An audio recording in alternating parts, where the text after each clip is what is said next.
again to, in a nutshell, 7th celebration. And today we are going to continue with infrastructure.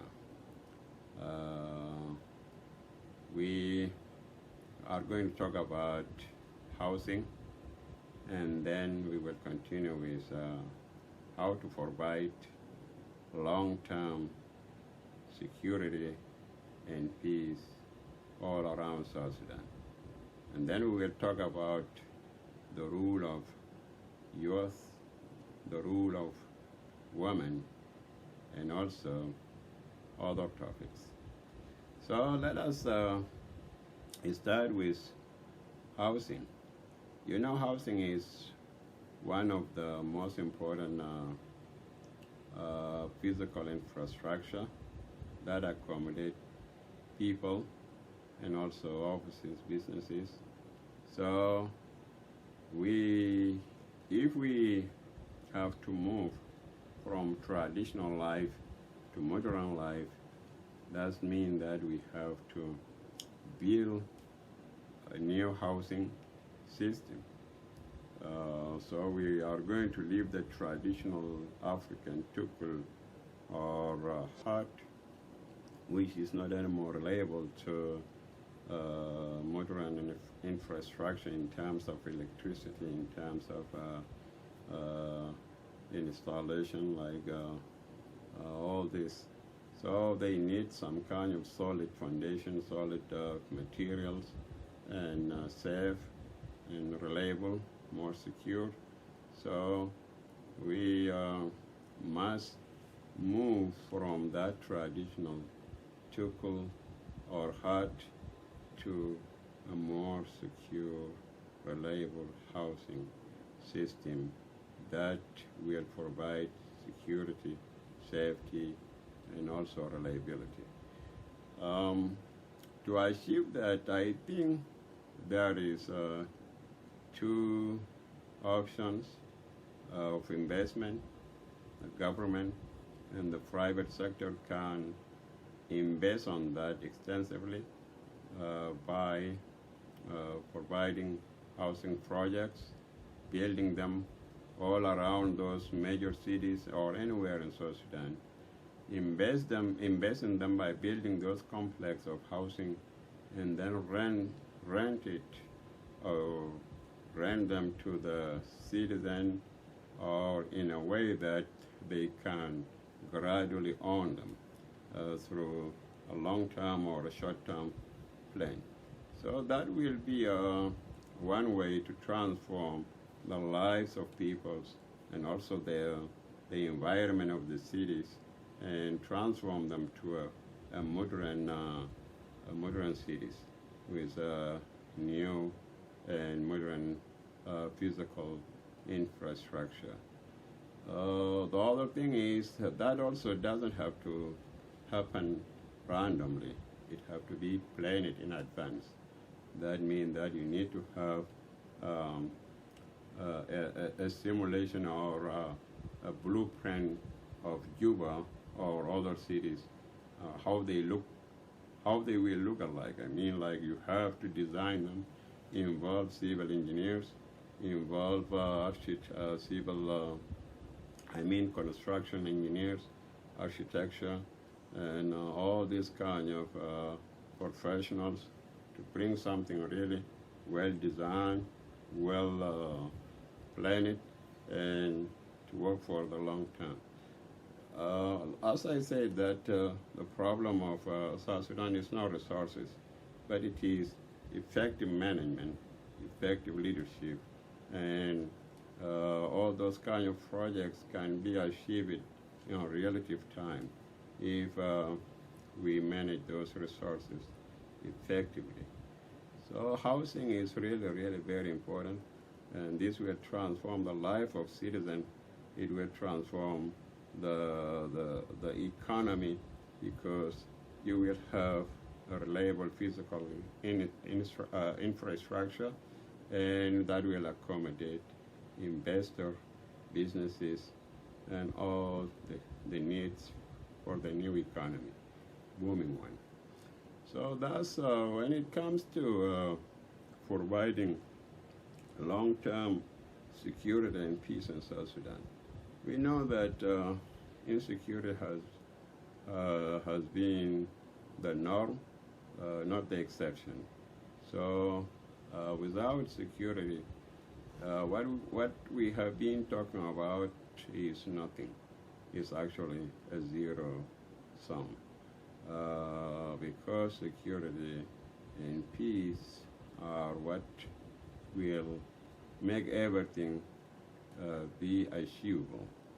The insecurity we have seen has affected development projects, has affected every aspect of South Sudan in terms of people's lives, in terms of developments, disruptions, in terms of education.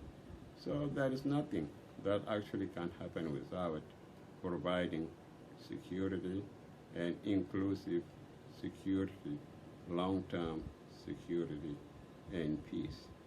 So if we have to dream about economic growth, economic development, and stability in our lives, and good life, happiness, and all these things, each one of us has to be mindful about security and peace. It is not just only a rule of government, but it is a rule of every citizen, from way of thinking to attitude to behavior to managing things like, whatever you do, whatever you say, all those things affect security and affect peace. So, but the leadership has a leading role in providing security. We have a lot. We have a lot in terms of our population, which mostly lack education, or they are mostly still traditional, that are proud of their tribes, they are proud of their clans.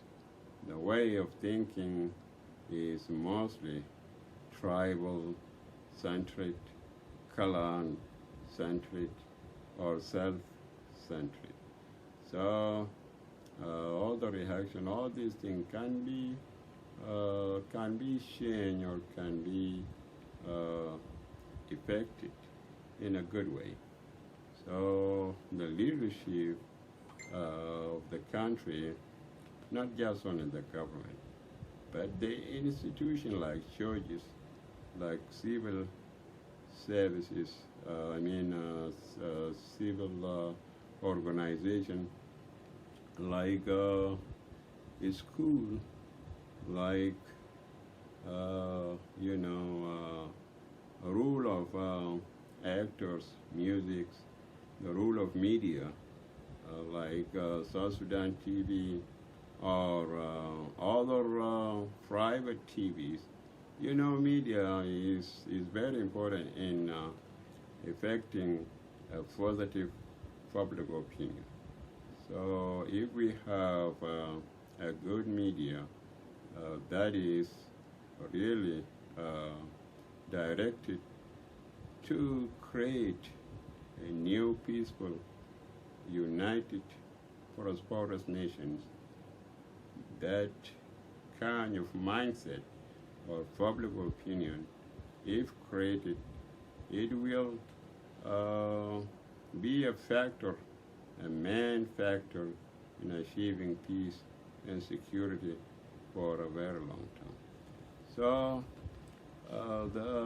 I think the government also has a leading role, if it is really a government that is concerned about the welfare of its people, in terms of providing security, in terms of providing peace, because they have the resources, they have the power, they have the abilities to prevent all those kind of negative factors or elements that are trying to cause insecurity. So they have to work out plans. They have to work out plans for short and long term. They have to be there. They have to be there. They have to analyze a security threat. They have to read. They have to predict.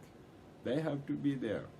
I mean, in the area of possible conflicts, in the area of potential threat, clans or tribal conflict, these are your people. These are your people. I mean, if you are a government of those people, I mean, you know them better. Who are they? You know where the history of those people, the neighbors, the tribal areas, the possible conflicts, you know them. So, instead of being found or cut off guard, you have to be there. You need to have force that protects civilians, that expect or predict possible problems and be ready anytime, anywhere. I think this is actually what the government in all around the world do. So it is very important that we have peace, a long-term peace. I'm not saying a long-term peace like 20 years and then there will be war, or 50 years and then there will be war. I'm sure. I'm actually trying to say that it have to be a permanent peace, because you don't have to. You don't have to say that it have to be. I mean, like time it. It have to be because that is the objective of life, that you live in peace. But things happen. You never know. As long as, but we believe that human capabilities are really getting better, and things can be managed. So, peace and security are what we all will grow, and what we have to be really concerned about if we need transformation in our lives, in our country, in our nations, and in our next generation. So this is one. The other part of this chapter is the role of women. So last week I spoke in a Zoom conference of some South Sudanese women that were talking about the role of women, or the participation, of women in decision making, in political power, in resources, So we know that as a traditional African society, we have concept of woman that is still primitive, and it has affected our women in a very negative way. But civilization has brought a lot of changes, and women are no longer viewed as people who supposed to just stay home, take care of kids, and cook in the kitchen, provide services for male, and all this. So they are prevented to be part of political participation, decision making, and some traditional African society view them that they should not have rule in that. But that's wrong. When we came right now to realize, and we know that women, as we talked about that they are more than 60% or 65% of society. So, even in terms of economic, if you put that that kind of percentage down without any major participation or effective participation, that means that that country is completely paralyzed. It's not going anywhere. Second, if women, they do a lot of things in terms of services, in terms of in terms of decision making. So, if you realize in most advanced countries, you see women always take the leads. You see women are even majority in education. They are smarter, they are hard worker, they are committed, they are visionaries, they are peace loving, secure loving. So those aspects are very important for any country to go ahead and stay in peace and develop and all these things. So it is a great mistake that we still hail women as home stayer, and so South Sudan actually has taken good steps. We are not really that bad. Our women has occupy major role right now. We have vice president, we have defense ministers, we have party leaders, we have doctors, we have all. So our woman has shown a great advance in the last 3 decades. So we are proud of them, but we still need to make sure that our country face, which are our women, are more educated, are more secure, are happier, are being protected, are being respected, are advancing, are growing, So this is something that have to be strengthened, have to be affirmed, have to be encouraged. So the 25% that has been increased to 35% must be guaranteed in every aspect, that women have to occupy that 35%, and then they also have to compete in that 65%.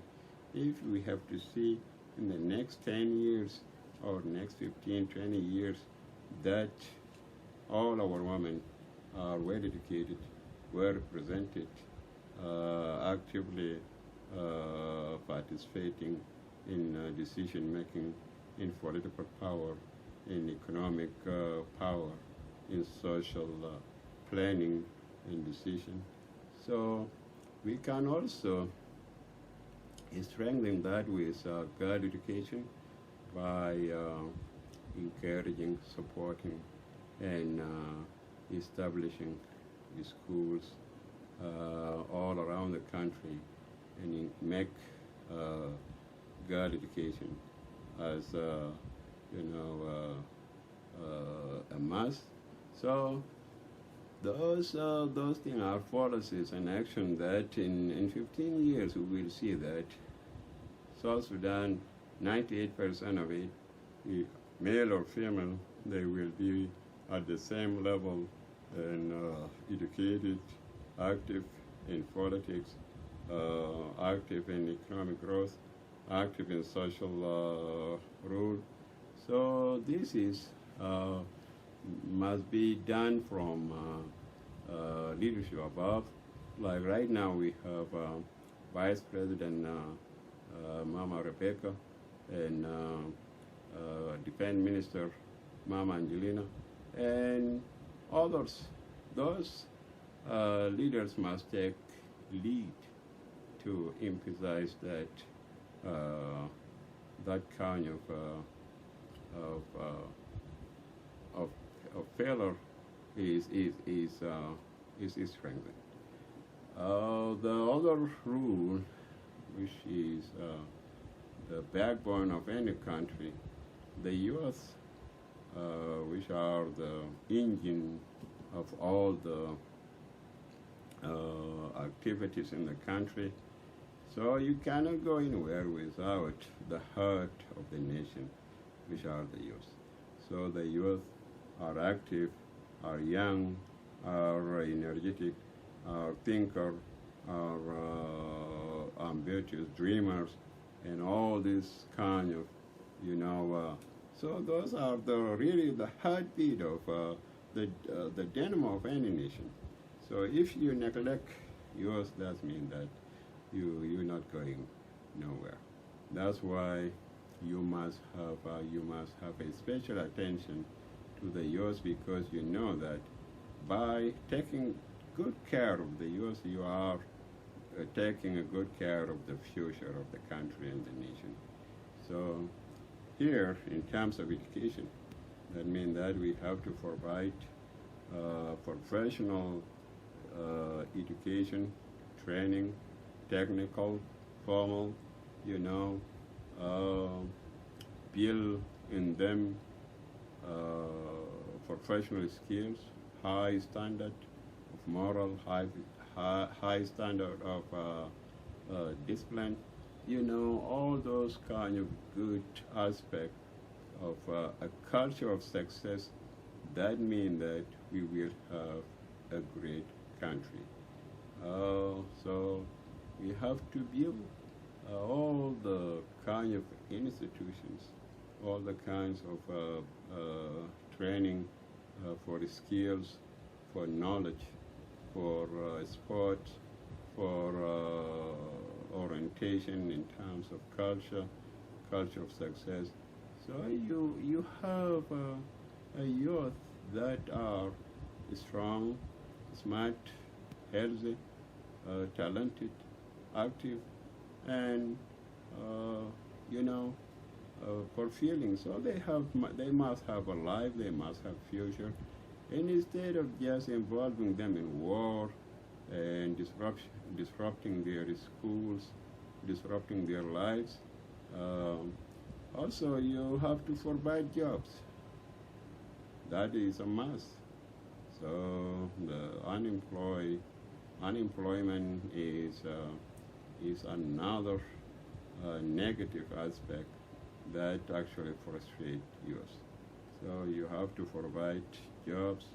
You have to encourage them to be business minded, to participate actively in private sectors, in activities after the school, holidays, all these things. So you create a great future for the country, and also a great present in them. So this is one thing that we must make sure that our next generation and our youth doesn't have to see war again, and doesn't have to be involved in this politics of divisions and tribalism, because those are the future. The other things is schools. Is schools for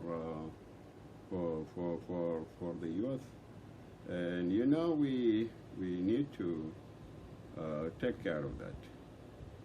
Thank you.